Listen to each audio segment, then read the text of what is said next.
ছিল, কিন্তু যেহেতু পিতা শব্দটাই আগে আসে, গতকালই মাতৃভাষায় শিক্ষা নিয়ে বলতে হচ্ছিল আমাকে যাদবপুর বিশ্ববিদ্যালয়ের এডুকেশন বিভাগে।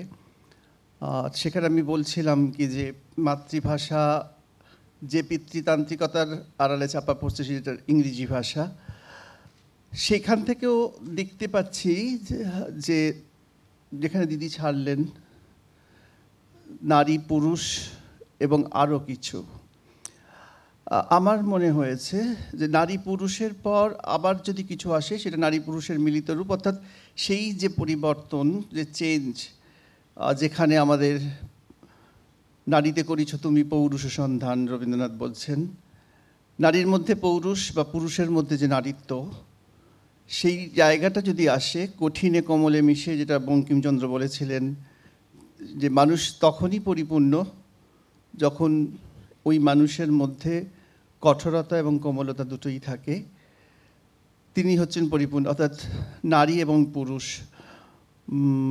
দিদি বলছিলেন বিজ্ঞানের কথা, আমিও অনেক জায়গায় লিখেছি যে পুরুষের শরীরে স্তন চিহ্ন থাকে, কেন থাকে, কি তার প্রয়োজন, অর্থাৎ ওই পুরুষটি কোথাও ভবিষ্যতে নারীতে রূপান্তরিত হতে পারেন, তার চিহ্ন কিন্তু শরীরে দেওয়া থাকে আর কি, প্রয়োজন পড়লে সেটা ব্যবহার করা যেতে পারে, যেটা আমার ক্ষেত্রে প্রয়োজন পড়েছিল। বা যখন মেডিকেল জার্নালে পড়ছিলাম যে প্রত্যেক মানুষকেই কয়েক সপ্তাহ ভ্রূণ অবস্থায় নারী চিহ্ন বহন করে মাতৃগর্ভে থাকতে হয়। মানুষ কিন্তু আদিতে নারী, তারপর ওয়াই ক্রোমোজোম জয়েন করার পরে শরীরে ক্লাইটোরিসটা ফ্লারিশ করে পেনিসে পরিণত হয়, অর্থাৎ যোনি থেকেই কিন্তু পুরুষাঙ্গের উৎপত্তি।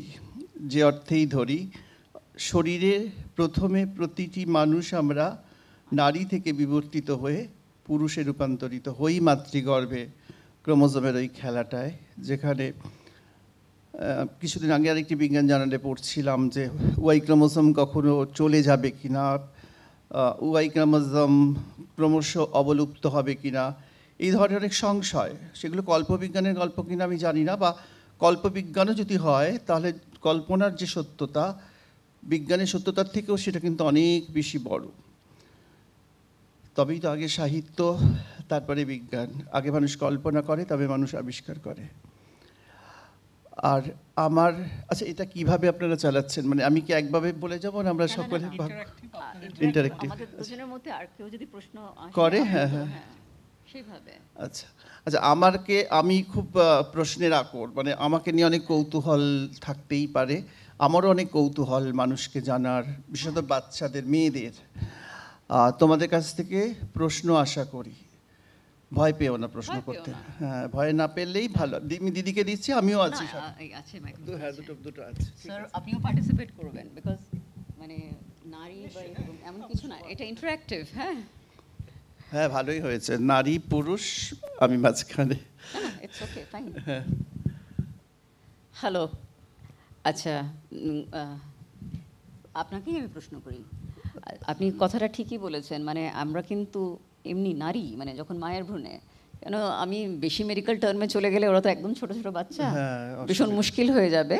মানে পরিবর্তনটা কোন জায়গায়, টেস্টিকুলার মানে কোথায় কোন ফ্যাক্টরসগুলো কাজ করে শরীরে, হ্যাঁ, মুলেরিয়ান সিস্টেম ওইটা ইনহিবিট হয়ে যাবে, মুলেরিয়ান ইনহিবিটিং সাবস্টান্স সিক্রেট হবে, একটা মুলেরিয়ান সিস্টেম থাকে। আর এই যে জিনিসগুলো আমাদের কোনটা মেয়ে কেন হবে না, আর তারপরে কেন ছেলে হতে শুরু করবে, এত জিনিস যদি ওরা এত ছোট ছোট বাচ্চা, যে আমি এত কিছু রিপ্রোডাক্টিভ, ওরা তো এখন সবে এক্স ওয়াই গ্যামেট, আর তারপরে এক্স ওয়াই দুটো মিলে এক্স ওয়াই হয়ে গিয়ে, সরি এক্স ওয়াই হয়ে গিয়ে ওটা মেল, আর এক্স এক্স হলে ফিমেল। এইভাবে তোমরা জেনেছো, ভীষণ বেশি করে বলে দিলে তোমরা, আমার মনে হয় ছোট ক্লাসে বেশি কিছু বলে দিলে মাথা গজগজ, মানে একদম সাংঘাতিক অবস্থা হয়ে দাঁড়াবে। বেশি ইনফরমেশন দিয়ে তোমাদের লোডেড করতে চায় না, এমনি স্কুলের পড়াশুনো অনেক থাকে।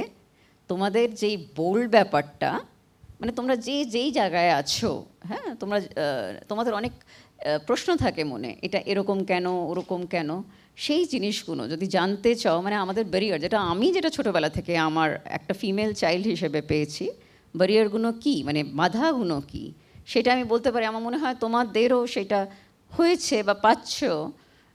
স্কুলে যাওয়া নিয়ে, স্কুলে গিয়ে যেই ট্রাভেলগুলো হয়, কেন স্কুল ছুট হয়, স্কুল ছুট কেন হয়? এক তো স্কুলে যাওয়া, স্কুলে যেতে হবে, বাড়িতে কাজ, ঘর গোছানো, এগুলো মেয়েদের ওপরে দায়িত্ব থাকেই।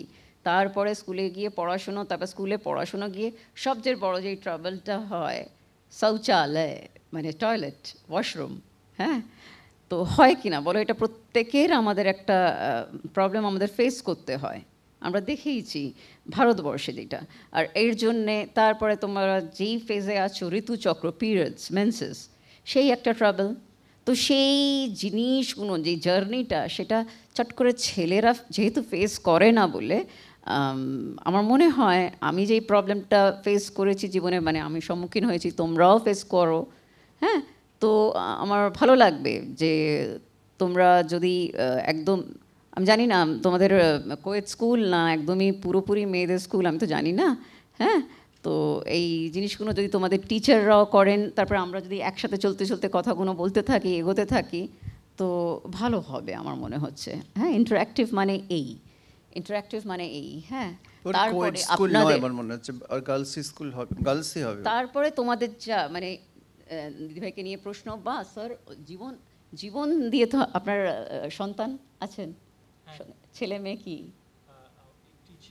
ছেলে, আচ্ছা। মেয়ের বাবা হলে আমার অনেক প্রশ্ন থাকতো। না, আর মেয়েদের প্রশ্ন করতে দেওয়া হয় না, এটাও কিন্তু একটা ব্যাপার। মানে বাচ্চা মেয়ে কেন বেশি প্রশ্ন করুক, ছেলে প্রশ্ন করুক, ঠিক আছে, তাই না? এনকারেজ করা হয় না। আমার বাবা কিন্তু এটা করেননি। আমার বাবা 3 কন্যা, আমরা ভীষণ সাংঘাতিক। তবেই তো আপনি আলাদা তৈরি হয়েছেন। না, নট দ্যাট। আমার বাবা কোনোদিনই ওই যে রাজেন্দ্র নন্দিনী, মানে আমি চণ্ডালিকা বলছি, সরি, চিত্রাঙ্গদার কথা চলে যাবো। হ্যাঁ, তো চিত্রাঙ্গদার কথা বাবা কোনোদিনই আমাদের সেইভাবে রাখেননি। এত বাবার, মানে আমরা সবাই আদরিনী হাতি ছিলাম, মানে বাবার মার আমরা কোনোদিন পার্থক্য বুঝতে পারিনি। এমনই ছিল, পার্থক্য কোনো বুঝতে পারিনি। হ্যাঁ, তাই বলা যায় আমরা 3 মেয়ে ছিলাম বাবার দলে, আর আমার ভাই ছিল মায়ের দলে। আমি পরিষ্কার বলছি, হ্যাঁ, ঠিক আছে। এবার বক্তব্য তোমাদের, মানে বাড়িতে কি হয়, মানে যেটা বলা হয় পলিটিক্স চলে বাড়িতে, রাজনীতি, বাড়ির মধ্যে নাকি রাজনীতি চলে, এই মা বাবার লড়াই হয়, ঝগড়া হয়। তোমাদের দিদিমণিরাও ভাবছেন, মানে তারা যেহেতু আমার বয়সের, হ্যাঁ, তারা বুঝতে পারছেন এগুলো হয়, কিন্তু বাড়িতে একরকমের পলিটিক্স চলে। হ্যাঁ, তো তোমাদের ওরকম কিছু মনে হয়, বা দুঃখ, রাগ কিছু থাকে, বা কিছু কোনো রকমের প্রশ্ন থাকে, মানে ইন্টারঅ্যাক্টিভ হচ্ছে এই জিনিস, বুঝতে পারছো তো? কথা বলানো এবং কথা বলা, তাতেই আমার মনে হয় সহজ হয়ে যায়। কেন কি, আমি খুব বাংলা, মানে অ্যাকচুয়ালি ভাবনা, আমি সায়েন্সটাকে বলি কনসায়েন্স আগে, তারপরে সায়েন্স, মানে বিবেক কি বলে, যা প্রশ্ন আসে জিজ্ঞেস করো। আমি আছি, দিদিভাই আছেন, স্যার আছেন, সবাই আছেন। তোমাদের মনে যেমন প্রশ্ন আসে সেইভাবে এগোতে থাকলে ভালো হয়। দিদি, আপনাকে আমি বলছি, আপনার, মানে আমি প্রশ্ন এইভাবে করছি, আপনার জন্মের পরে, এটা আমি যেহেতু আমি নিজে বুঝি পড়াই বলে, আমরা জন্মের পরে জানতে পারি, আমি তো জানতে পারছি না, মা বাবা জানছেন মেল কি ফিমেল হয়েছে, ঠিক আছে। অনেক সময় আমরা তো জানি না, যেটা আমাকে পড়াতে হয়, অনেক পরে গিয়ে জানতে পারে যে সে কী। মানে যেহেতু আমাকে একটা, মানে সেক্স পড়াই এইভাবে যে ফিনোটিপিক দেখতে, জেনেটিক বিয়ারিং কী আছে, আর সাইকোলজিক্যাল, ঠিক আছে। তো এই জিনিসগুলো যেহেতু আমাকে পড়াতে হয়, আমি তো ডাক্তারি পড়াচ্ছি, ফিজিওলজি পড়াচ্ছি, সেখানে আমাদের অনেক রকমের টার্ম আছে, মেল সিরোহার্মাফ্রোডাইট, ফিমেল সিরোহার্মাফ্রোডাইট, আমাকে এত পড়াতে হয় পড়ানোর জন্যে। কিন্তু যন্ত্রণাগুলোর মধ্যে থেকে যেহেতু আমাকে চলতে হয়, যন্ত্রণাটাকে ভীষণ কাছ থেকে দেখেছি বলে আমি এই ওয়ার্ল্ড বা এই জিনিস নিয়ে তারপরে পরিবর্তন আমাকে ভাবতে হয় অনেক। ভাবার জায়গাটা, আমি কাউকে ক্রিটিসাইজ করতে পারি না, আর বলতেই পারি না নারী সব কিছু বা যাবতীয়।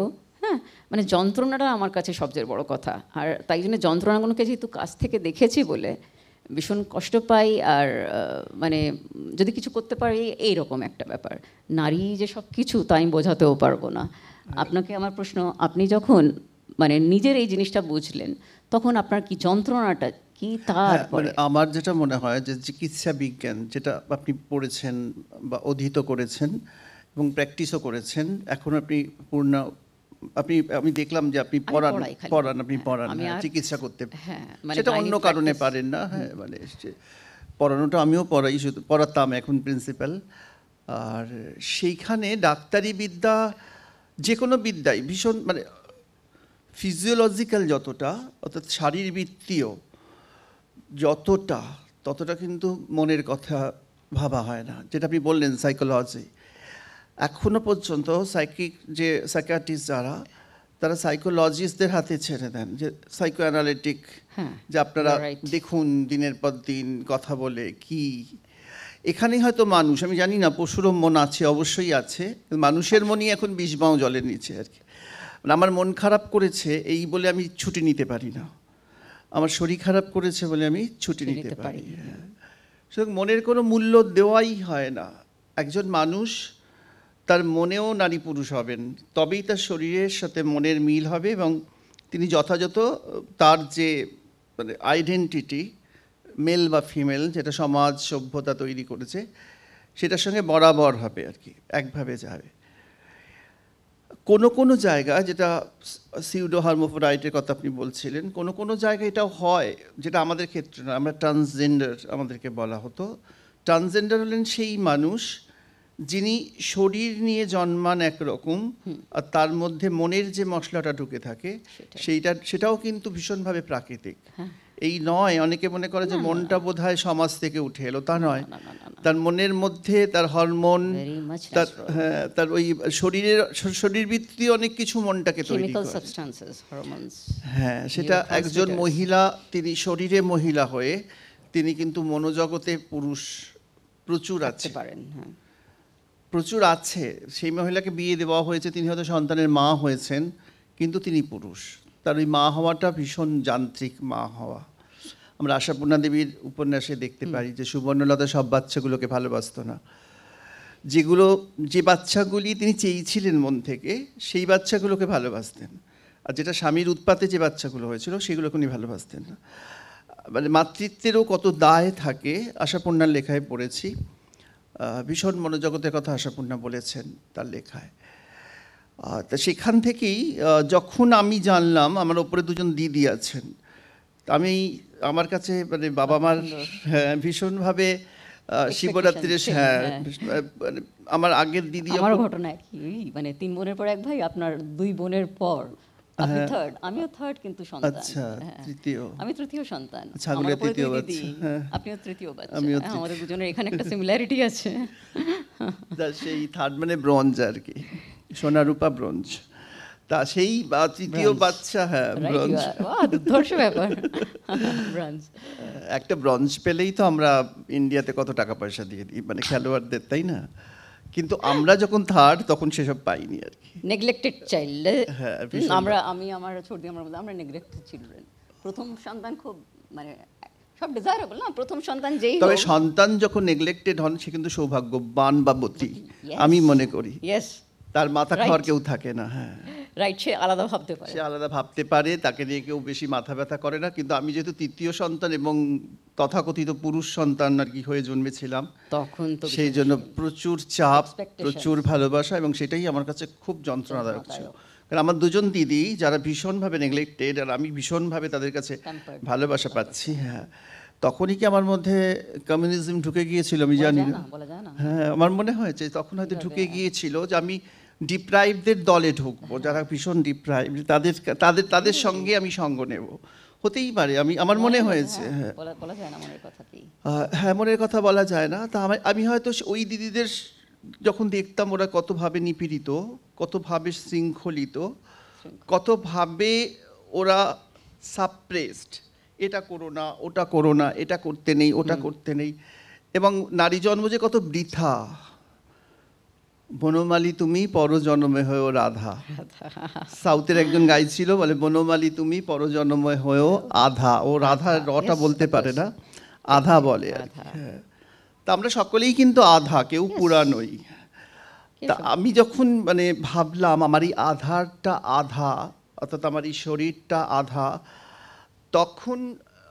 তখন আমার মধ্যে সম্পূর্ণ হওয়ার একটা ইচ্ছা, একটা বাসনা, একটা প্রবল আকাঙ্ক্ষা জাগলো, এবং সকলে তখন বলতে লাগলো পাগল, কেননা এত ভালো একটা জীবন পেলাম। আমি চাকরি পাওয়ার পরও অনেকে বলেছিল যে আপনি জানেন 20 লাখ টাকা নগদ পাতেন। সত্যি তো আমি 20 লাখ টাকা নগদ পেতাম, কিন্তু আমি সেই নগদের দিকে না গিয়ে কোত্থেকে একটা নারী জীবন বহন করে চলেছি। অনেকেই বোকা বলেন, কারণ নারী জীবন স্বেচ্ছায় নিজেকে নারী জীবনে নির্বাসিত করা, এটাতে আমাকে সকলেই বলে আমি খুব বোকা। বোকা বোকা এবং অবুদ্ধিমান, মানে কি বলবো, মানে একেবারে মানে ব্যাখ্যার অতীত আর কি, এতটাই খারাপ। তা সেটাও আমার কাছে একটা ভীষণ ভালো পাওয়া। সমাজ যখন আপনাকে ত্যাগ করবে, হ্যাঁ, তখনই আপনি পাবেন যথার্থ স্বাধীনতা। কারণ সারাক্ষণ যদি আপনাকে কেউ চোখে হারায়, সারাক্ষণ যদি আপনাকে কেউ ঘিরে রাখে, তাহলে কিন্তু আমার আমির সাথে দেখা হওয়া খুব দুষ্কর, একদম ঠিক কথা, আমার আমিকে খুঁজে পাওয়া ভীষণ দুষ্কর। এবং আমার এই আমিকে নিয়ে আমার কোনো অসুবিধাই নেই। আমাকে দেখে হয়তো আমাকে জিজ্ঞেস করে অনেকে, আপনাকে দেখে কেউ হাসলো, কেউ কাঁদলো, কেউ ভ্যাংচালো কিনা আমি জানি না। কেন যিনি ভ্যাংচান বা যিনি হাসেন বা যিনি কাঁদেন সেটা তার ব্যাপার।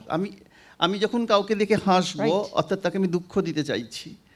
এবার যাকে দিতে চাইছি সে যখন নিচ্ছে না, তখন হয়তো আমার ইগোটা স্যাটিসফাইড হচ্ছে যে হ্যাঁ আমি ওকে ভ্যাংচালাম, তো ও নিল কি না নিল সেটা আমার কাছে বড় কথা নয়, আমি ভ্যাংচাচ্ছি এটাই বড় কথা। এইভাবে যদি আমরা ভাবি তাহলে আমরা খুব নিরপেক্ষ হব। তখন আমাকে 14 বার আয়নার সামনে ভাবতে হবে না বাইরে বেরোলে কে কী ভাবছে। আমি প্রিন্সিপালের চুলটা হাইলাইটস করেছি, তা আমার ছেলে বলছিল মা তুমি তো প্রিন্সিপালদের হাইলাইটস করতে নেই। আমি তো এমনি হাইলাইটস, লাইফেই হাইলাইটস, চুলে হাইলাইটস করলে কি অসুবিধা। অর্থাৎ এই যে গেরোগুলো যে প্রিন্সিপালকে এইরকম হতে হবে, টিচারকে এইরকমই হতে হয়। ওই ফোরিং সিনেমাতে দেখলাম যে টিচার এমন হলো কি যে টিচারকে চলে যেতে হলো জেলে।